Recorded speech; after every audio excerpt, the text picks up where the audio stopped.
पूरा लल्लन टॉप स्वागत करता है guest in the news room में किरण देशमुख जी का। बहुत बहुत स्वागत है।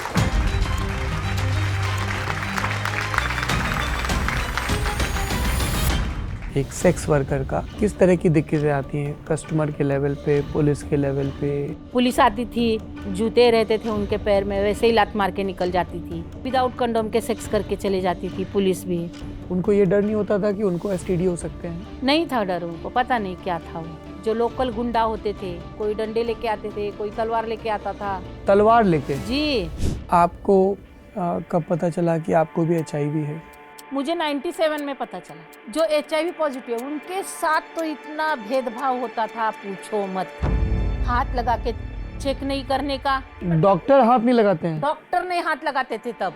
सीधा खड़े रहो वहाँ पे, आने का नहीं। हमको मालूम है गोकुल नगर में रहती हो, धंधा करती हो। ये जो इस तरह से बातें होती थी ना, ये बहुत मतलब भेदभाव वाली और कलंक वाली होती थी। कई लड़कियों को बहला फुसला के लाया जाता है, कोठों पे बेच दिया जाता है, उनके साथ मारपीट की जाती है। फिल्मों में दिखाते हैं और जो लिखा जाता है इन चीज़ों में और रियल सेक्स वर्क में बहुत फ़र्क है, बहुत फ़र्क है। कभी एक बार आंखें उस सेक्स वर्कर के गली में देखो तो देखो। ना बोलने का एक सेक्स वर्कर के पास कितना अधिकार होता है? किसी एक सेक्स वर्कर के साथ रेप हो गया तो उसको रेप नहीं माना जाता। 10 लोगों के साथ सोती है, इसके साथ कभी रेप हो सकता है क्या? लेकिन मैं जब नहीं बोलती हूँ तो मेरे साथ रेप हुआ।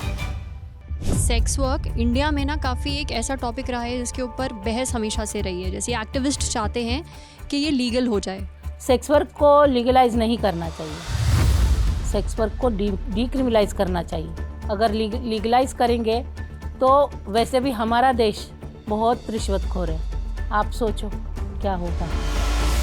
कभी आपने पॉलिटिक्स में जाने का सोचा? क्यों? इतना बड़ा पॉलिटिक्स है ना, मेरे धंधे को इस वर्क नहीं मानते तो वही तो सबसे बड़ा पॉलिटिक्स है ना। मैं क्यों जाऊँ पॉलिटिक्स में?